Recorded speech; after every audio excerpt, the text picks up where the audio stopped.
and we're back in the water. A little bit of overcast today. Makes for a slightly warmer atmosphere. There you go. Really churned up, yeah. So yesterday we had yesterday we had a bit of a, well, the ocean said no. That's what I say.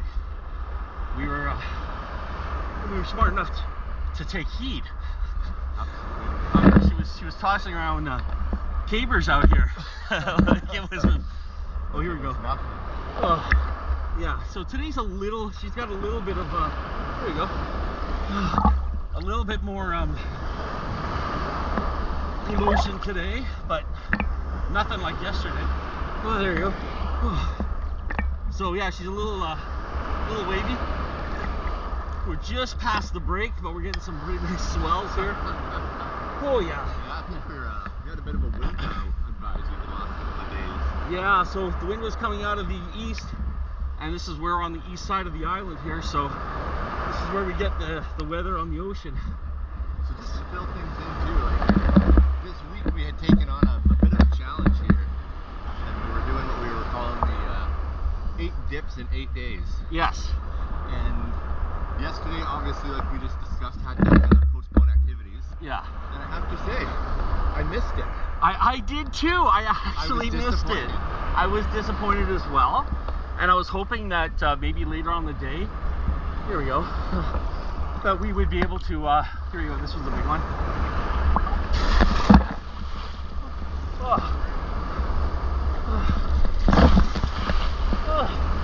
Okay.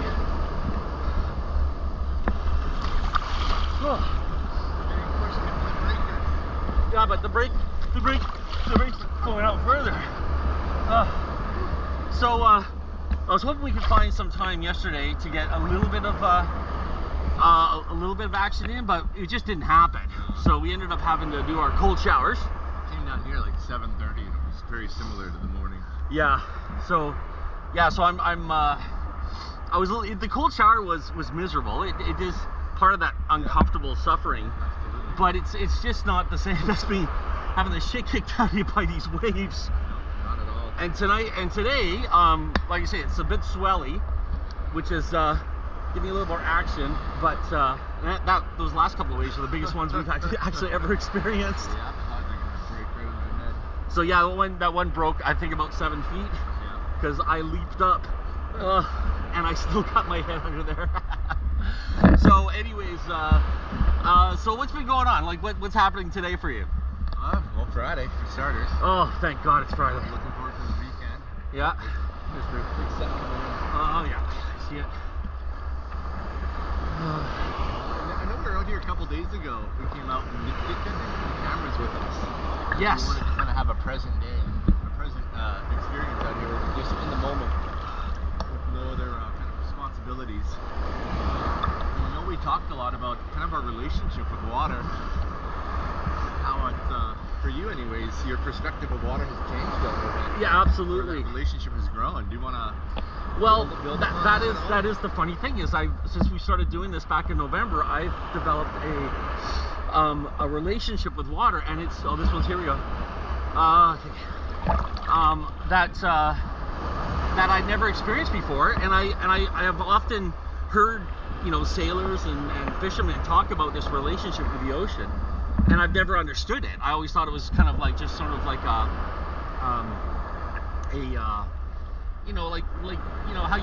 you refer to a boat as a woman. It's not really a woman, but you just kind of call it a woman. And so I kind of thought that, but since we've been doing this, I've actually have developed this sort of relationship with the ocean where I'm seeing it more as a living thing versus just part of the landscape. And I mean, it has emotions, it breathes, right? It has a heartbeat. It has a heartbeat, as you can hear it. And you really get this sense, especially being in it, being right connected with it like we are. Absolutely. And I look at it as like the one driving force that connects the world, really. Well, yeah, like we talked about how, like, from this position we're in right now, everywhere in the world is accessible to an extent, obviously. Yeah. Yeah, but you could They're touching the same water. the same water that's being touched in the Adriatic Sea. Yeah. So on that note, when we came here yesterday and the ocean said, "Not today, boys," I was a little disappointed. Like I was a little. I mean, don't get me wrong. I mean, when I showed up, I thought it was hilarious how angry everything was down here. There was a moment, and I won't lie, there's a moment where I'm like, oh, yeah, a day off. That's good. But the reality was, when I went to bed at the end of the day, I felt lacking. I felt there was an emptiness in my day, and this is what this exercise has become for me, and I'm assuming for you as well. Absolutely. I've always held an affinity for the ocean. Growing up island in Parksville, and throughout my life, I've always been drawn to the water, and especially when I worked away from home or lived in Alberta for a while. Coming home, it was always the first thing was looking at the water, going into the water. And so it's been that way my whole life, and even to this day, if I'm feeling stressed out or I can just tell something's off, the reset is to come down and be by the water. Yeah. And the funny thing is I have missed the water when I was living away from Victoria, living away from the island, but I never had this connection, and that's the difference. Like I never swam in the ocean. I mean, that's where the sea monsters live. And an interesting thing, I was talking to my wife last night, and I was telling her, because she suggested, well, why don't you guys go to Langford Lake and do your dips there? And I said, I can't do it. For some reason, lakes just don't do it for me. It doesn't have that rhythm. It doesn't have the life blood that here you go. That the ocean does. Yeah, these swells are big. They're lifting us right up. It's funny because people say, how deep do you go in the ocean? I say, well, we go up to our neck. But I mean, depends on what the ocean. Yeah, I see it. Depends on what the ocean has in store for us, right? Oh. And for some reason too, it's like I feel more comfortable in the ocean water than I do in lake water. Yeah. When I'm in the lake, I don't know, I'm more, for some reason, needs me in terms of wood or reeds or who knows what. It's funny because dead swimmer's arm. Yeah, it's always like the bodies are here somewhere. I feel like the ocean, you get that flush out, or I don't know. Yeah, there's cleanliness to it. There's a different feel to it. Yeah, there's almost this. It's a little. Yeah. Whoa, there you go. It's almost like there's a sanitation to the salination, I guess. So yeah, I missed it yesterday. I think like I said, I really appreciate what the cold has done for me, what the as you say, the misery has done, and my ability to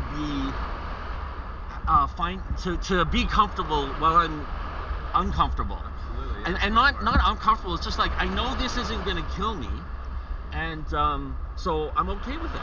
And so, there we go. It kind of makes you want to look at other aspects of other areas of your life too, and see where you could be falling into the same kind of trap of your brain or your mind telling you, or your mind and your body telling you not to do something because you've hit that kind of fear threshold.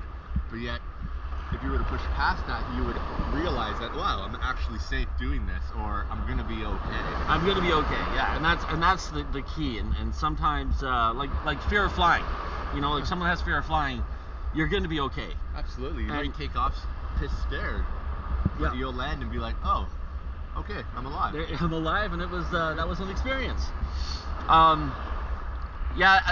I don't know, like I've been pushing myself at the gym. Like I'm at a new gym now because they closed our gym down. So I'm at a new gym, and I'm pushing myself there as well. And I don't know if it's the same because there's no real life-threatening, there's no sea monsters at the gym. There's just a lot of alpha males.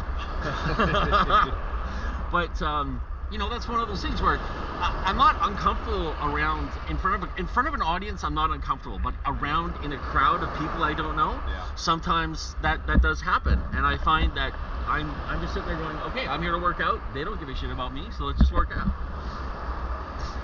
Well, kind of hit our time here with our pickle mistress. Oh yes. Okay. So anyways, yes, we've done our time for the day. Oh, here we go, big one. I think, you know, as much as she's been great to us today, I think she's like saying, well, it's time for us to get out, so we're gonna get out.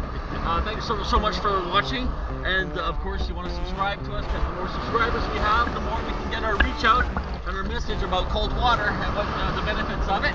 And remember to hit that like button, because that's always nice. And if you want to always keep informed what's happening with cold water immersion therapy and our adventure in it, just make sure you hit that notification button. And remember, let's go. All right.